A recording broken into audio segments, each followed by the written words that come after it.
Hello everyone and welcome to this video of reading etiquette. In today's fast-paced world where people still love to read, in the digital age also people prefer reading books.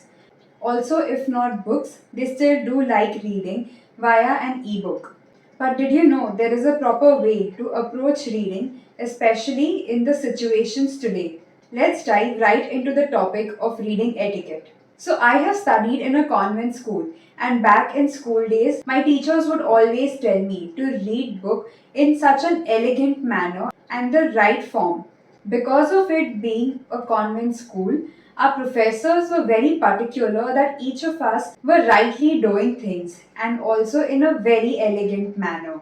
The very first thing that we learned before learning to read a book was how to hold a book. Yes, now you might think that this is quite silly, but it makes a huge difference when you hold the book correctly.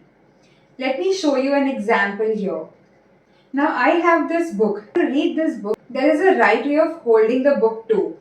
Many a times we've seen people hold the book anyhow and just keep flipping the pages or touch their tongues and then flip pages, which is very disgusting. Sorry, but that's true. If you are an elegant person, you would never do that. The best way to hold a book and to flip pages is to take it in your left hand and keep your three fingers, these three fingers, on the outside and your little finger and your thumb on the inside of the book. Let me show it to you how.